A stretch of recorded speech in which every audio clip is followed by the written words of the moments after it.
बिस्मिल्लाहिर्रहमानिर्रहीम अस्सलाम वालेकुम दोस्तों, उम्मीद करदा तुसीं सारे ठीक ठाक होवोगे ते अल्लाह पाक तुहाडे ते अपना खास फजल और रहम फरमाए।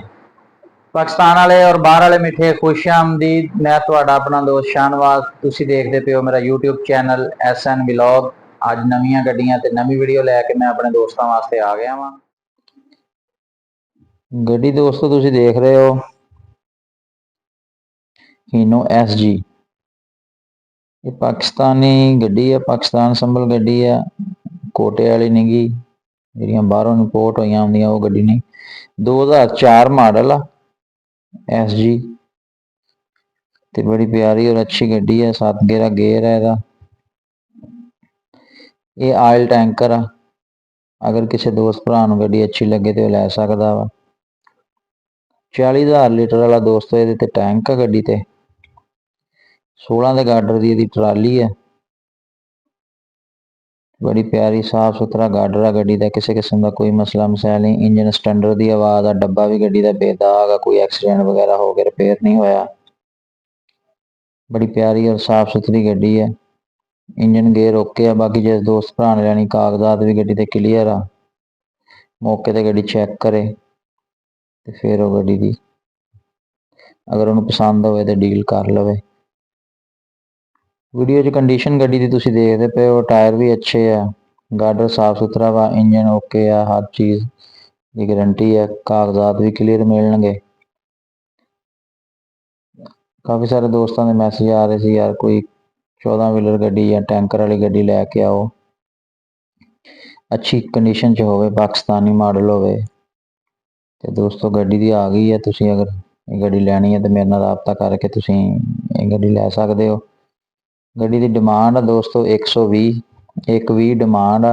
मौके पर कमी पेशी हो जाएगी थोड़ी बहुती, जो पैसे दसी दे वो थोड़ी बहुती गुंजाइश होंगी अगर गड्डी अच्छी लगे। दोस्तों गड्डी तुसीं देखदे पे हो सीजो, बड़ी प्यारी और अच्छी गड्डी है। 10 व्हीलर मशीन है, फ्रेम है मुकम्मल 10 व्हीलर का। दोस्तों मॉडल है 1990, कराची पोर्ट की गड्डी है ते 2006 का कोटा पाकिस्तानी 2006 मॉडल रजिस्ट्रेशन है जी। पिछे 90 है, 1990 मॉडल 2006 का कोटा। इंजन ये सीजो जो कैबन है उत्ते दोस्तों ये 90 मॉडल वाला, लेकिन इंजन जड़ियाँ नवीं गड्डियाँ आ रही सीजो FTR वो इंजन है ये अंदर। स्टैंडर्ड आ, 7 गेयर आ ते गड्डी बड़ी प्यारी और अच्छी है। डबल हिस्सा चालू आ, सीजो के हिस्से है।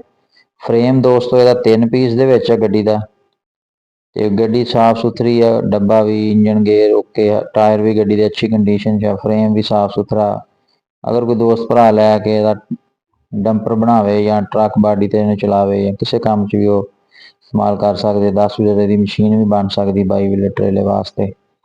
बड़ी प्यारी और अच्छी गड्डी है। काफ़ी सारे दोस्तों की डिमांड सी कि डबल हिस्सा चालू च कोई गड्डी ते मुनासिब रेट वाली। तो दोस्तों गड्डी आ गई है। अगर तुहानू गड्डी अच्छी लगे तुसीं मेरे नाल राबता करके ये गड्डी लै सकदे हो। डिमांड दोस्तों इस गड्डी की 70 लाख रुपया वा। मौके ते कोई कमी पेशी ये हो जाएगी थोड़ी बहुती। वीडियो अच्छी लगे तो लाइक कर दिओ। इस तो इलावा कोई गड्डी किसी दोस्त भरा ने लैनी तो फिर मेरे चैनल में सबसक्राइब नहीं किया तो कर लो, बैल नूं आल ते कर दो ताकि हर आने वाली नवीं वीडियो का मैसेज तुहानू टाइम ते आ जाए। ते गड्डियां दे रेट जिहड़े आ दोस्तों मैसेज दे विच दस्सिया करो भी यार रेट ज़्यादा वा या मुनासिब सी या रेट घट होना चाहिए, या जो अपनी राय जी तुहाडी हुंदी है लाजमी यार मैसेज करया करो थल्ले, या किसी गड्डी के बारे कोई मालूमात लैनी होवे ते वो भी तुसीं मैसेज कर सकते हो। तो इंशाअल्लाह नैक्सट टाइम नवीं वीडियो नवीं गड्डियां तुहाडे नाल मुलाकात होएगी। ते अल्लाह।